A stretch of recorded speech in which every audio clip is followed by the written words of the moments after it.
Para frater, Bapak Ibu, saudara-saudari yang terkasih dalam Tuhan, Shalom. Makin larut, makin pelan suara. Ini betul-betul vigili. Berjaga-jaga jangan sampai mata tertutup. Saudara-saudari yang terkasih, renungan singkat pada malam hari ini. Sejarah keselamatan terjadi sejak awal penciptaan.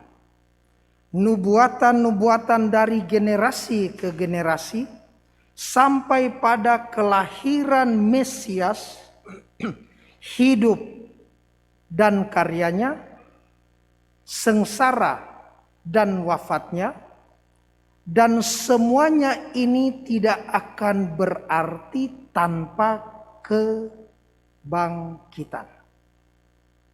Kebangkitan merupakan puncak dari seluruh rangkaian perjalanan yang panjang sejarah keselamatan umat manusia, mulai dari penciptaan, kedosaan sampai pada penyelamatan.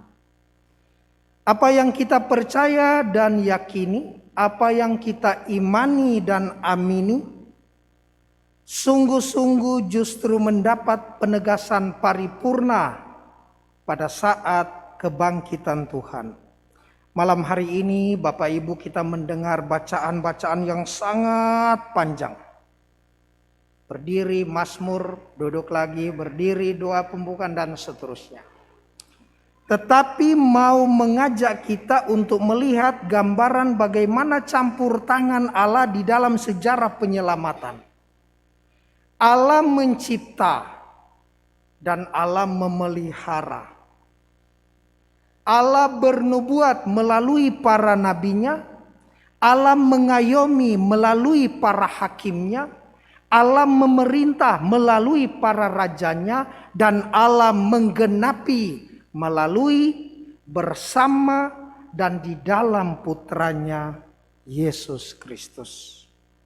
Saudara-saudari yang terkasih dalam Tuhan, bacaan-bacaan yang syarat makna dan panjang ini tentu akan terus bergema dan bergetar di dalam hati kita. Namun malam ini saya mengajak saudara-saudari untuk merenungkan dalam konteks yang lebih dekat bacaan Injil. Poin yang pertama, kebangkitan merupakan iman dalam sejarah dan sejarah yang diimani. Karena Allah kita menyejarah. Allah kita adalah historis, bukan legendaris. Sungguh-sungguh nyata, membumi, bukan cerita di awan-awan.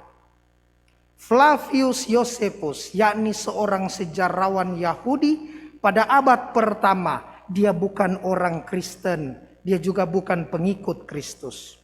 Tetapi dia menulis tentang kematian Yesus orang Nazaret.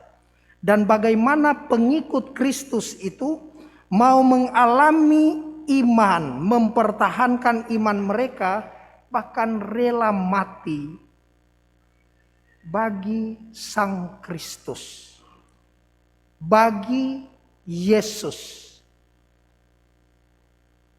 orang Nazaret. Mereka yang disebut Nasarayoi, mereka yang disebut Kristianoi. Mereka inilah yang sungguh-sungguh dicatat oleh Flavius Josephus.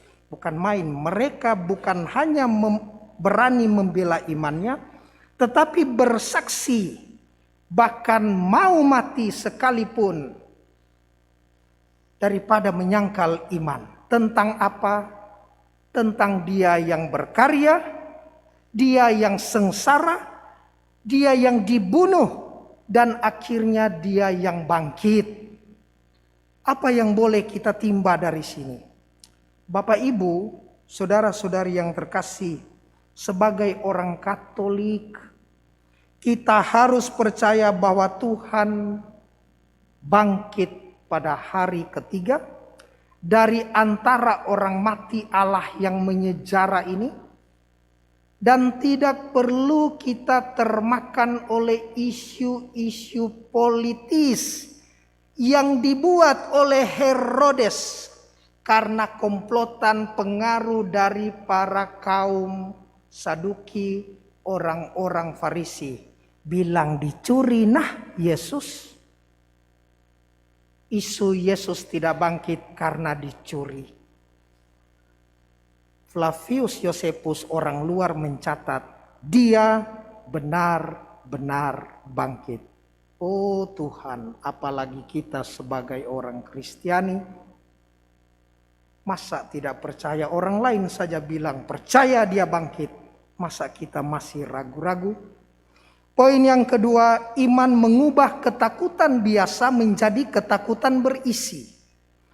Orang yang beriman tidak akan pernah takut. Dia selalu berani tetapi tidak nekat.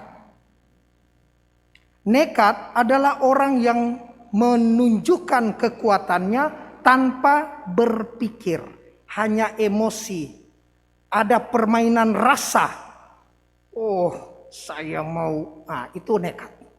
Tetapi kalau orang berani terintegrasi antara rasa yang emosional dan budi yang rasional, maka terjadilah orang Kristiani harusnya bukan orang yang nekat tetapi orang yang berani. Saya selalu bilang sama para frater, kalau kalian lewat di bawah pohon beringin hanya karena konsep bahwa beringin itu angker, yang bermain adalah rasa. Jadi ketika ada jemuran agak panjang bergoyang-goyang, lari nih. Saya bilang jangan, harus pakai otak. Sekarang bulan purnama, bersinar, tembus di situ, lalu mulai lihat. Oh, kain tawa. Tapi kalau kain itu bilang selamat malam, lari kok. Saudara-saudari yang terkasih dalam Tuhan, hari ini ketika perempuan-perempuan itu terkejut, mereka dikuatkan oleh dua hal. Kejutan pertama, batu yang besar.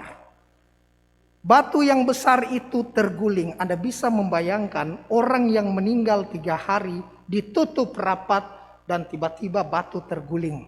Wah, ini eksavator dari mana yang angkat? Waktu itu belum ada. Kejutan pertama. Kejutan kedua, ada 2 orang pemuda yang di dalam. Yang dimakamkan Yesus tiba-tiba berubah jadi 2 orang pemuda berpakaian putih. Dan mengatakan kepada mereka, kalian jangan takut. Kalian cari Yesus yang sudah mati itu, dia sudah bangkit. Apakah mereka lari ketika lihat 2 orang pemuda itu? Tidak. Tetapi mereka sungguh percaya dan dihantar pada ketakutan yang berisi, bukan ketakutan yang semu. Inilah ketakutan dengan satu kegentaran yang dahsyat, bergetar. Saudara terkasih, apakah kita mampu melihat satu peristiwa dalam iman, dalam satu ketakutan yang berisi, bukan sekedar takut biasa, seperti orang yang hidup tanpa iman. Tetapi kita sanggupkan melihat setiap peristiwa bahkan yang menakutkan sekalipun dengan sikap tremendum et fascinosum. Dengan sikap mengagumkan dan menggetarkan peristiwa iman ini. Ada kakak meninggal. Ada orang yang kita kasih, orang tua meninggal.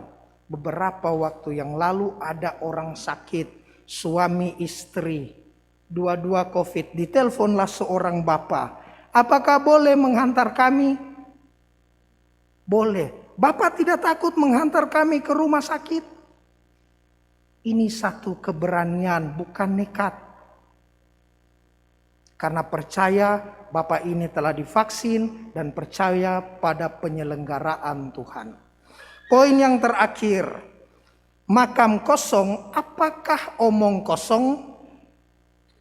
Saudara-saudari yang terkasih dalam Tuhan, sekembalinya perempuan-perempuan itu dari makam, mereka menceritakan kepada ke-11 rasul, 11 murid, dan para rasul ya tidak percaya.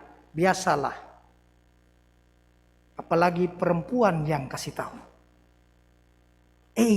Dia bangkit. Tidak percaya, kita ini rasul-rasul, laki-laki. Tidak gampang percaya. Tetapi Petrus bangkit, berdiri dan berlari ke kubur Yesus. Sampai di sana dia hanya mendapati kain kafan. Dia dapat kain kafan, tetapi Yesus tidak ada di sana. Dan setelah itu dia pulang merenungkan, bertanya apa gerangan yang sedang terjadi. Saudara-saudari yang terkasih dalam Tuhan, terkadang dalam hidup beriman kita banyak mempertanyakan iman. Mempertanyakan iman itu baik sejauh menghantar kita pada perenungan untuk senantiasa mengisi sesuatu yang kosong di dalam benak kita.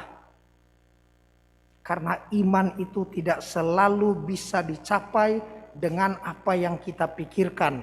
Bertanya adalah interaksi hasil dari kita berpikir. Apa di?